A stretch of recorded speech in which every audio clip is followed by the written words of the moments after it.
презентациите, които бяха през този период от време, потвърждават много от нещата, с които ние се сблъскваме. И предлагането на добра храна, говорим за било екологично чиста, здравословна, био и така нататък, основното предизвикателство, което ние се сблъскваме, са потребителите.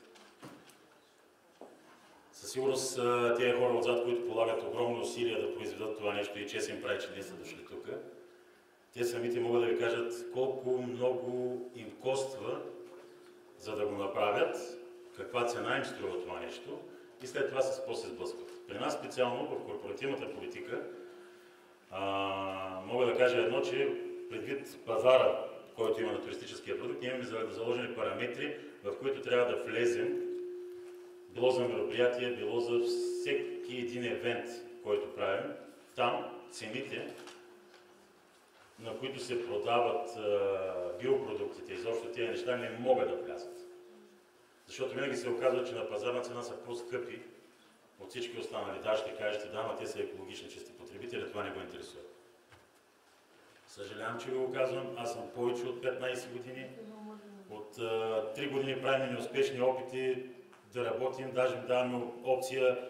Направили сме 6-7 в кетеринг бука като предложения с био, с всякакви такива продукти. Работим с такива, нали, с местни фермери, които по един или по друг начин успяваме да им дадем продукцията с ясната и точна идея да вдигнем нивото на мястото, на което работим. А това, което иска да кажа за предишните места, където съм работил, че там е изключително трудно в този all-inclusive или всичко останало да се предлага такъв тип хранене. Сега щастлив съм, че в Lighthouse самите собственици прокарват тази идея, там наистина работим. Но аз говоря като база, като цяло. И всеки един от вас съм сигурен, че повечето от производителите ще го потвърдят това нещо, че е така. Това е първото нещо, което ние се сблъскаме, самите потребители, предвид всичките тези вкусители. Цялата тая химия, която е вкарана в храните. До голяма степен аз се варя изводите, че сериозно е увредила вкусовите качества на хората. Когато им дадеш един продукт с подсилени аромати, подсилени вкусове, всеки един знае един колбасопроизводител, течния чесън, пушака вътре, колко по-силен е от нормалното, което може да се извлече, хората обявяват, че храната не им е вкусна. Имал съм го случай, примерно правим супа от домашна кокошка, без да използваме бульони, без нищо. Човек казва, не ми харесва това нещо. За съжаление е така. Второто предизвикателство от достъпа до добрата храна е, когато ние тръгнем да работим с земеделци, те са на 30-40 км разстояние производителите, някои са ни на 70. Тук вече идва статистиката, която един господин, забравихме името, каза, че правителството трябва да помогне, държавата изобщо да помогне. Може би трябва тези производители да се съберат на едно място да ги намирам. Аз като си пратя сутринта снабдителя, той губи цял ден да ми докара домати, защото единият произвежда домати и краставици, другия произвежда пипер, третия агнешко. Той губи цял ден, да не ви кажа, че някой път всяка седмица снабдителя ми само обикаля да събере такива продукти. Няма го събрано на едно място, поне говоря за нашия регион, може би за София е различно. Но аз идвам от Добруджата и пред нас това е второто голямо и сериозно предизвикателство, в което можем да си вземем продукти, които да не са ГМО и така нататък. Какво сме въвели ние като практика? И това, което аз съм изключително горд, защото получих подкрепата на ръководството, е, че всички производители в региона, с които ние можем да работим. Отзвука, какъв е от гостите? Голяма част се радват, че го виждат, голяма част адмирират това. В същото време срещаме и хора, които, пак го казах и в самото начало, не го приемат като вкусови качества. Така че, според мене, нали, аз идвам от...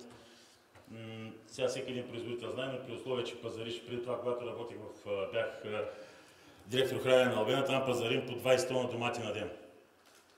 Нали се сещате, че като пазариш такова голямо количество домати,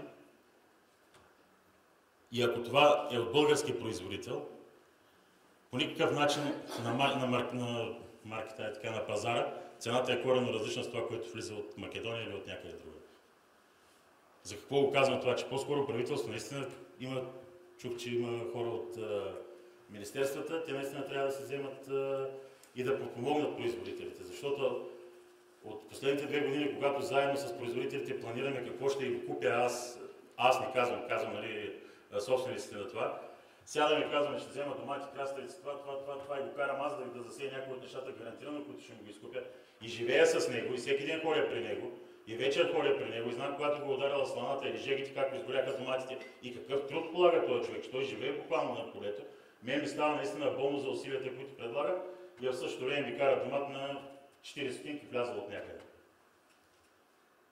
Не знам къде се корени, нали, всеки гледаме телевизия, може да е на митата, не знам си какво, не знам си защо, но въпросът е, че ако желанието, което ние имаме да работим с производителите, е пряко свързано и с цената, на която може да се купуват тези неща. Защото ние говорим вече за едно много по-широко предлагане. Не говорим за магазина, не говорим за фермерския пазар, където ще минат днеска може би 1000 човека, не знам колко ще минат да се напазарят през фермерския пазар. Но при нас има и гарантирани потребители, които всеки ден се хранят по няколко пъти на ден и в един момент ние не можем да им предоставим 100% продукция местно производство. Просто не можем. И да искаме. Вече къде е грешката? Какво трябва да се направи, не съм аз човек, който мога да кажа. Единственото, което аз не слушах много внимателно, статистики, социологически проучвания, много добре звучи. Нали? За мен реалността е малко по-друга обаче, от всичко, което се казва в този момент. Може би не ви харесва пак да го казвам, но аз ви казвам с какво се сблъсквам всеки ден. Благодаря.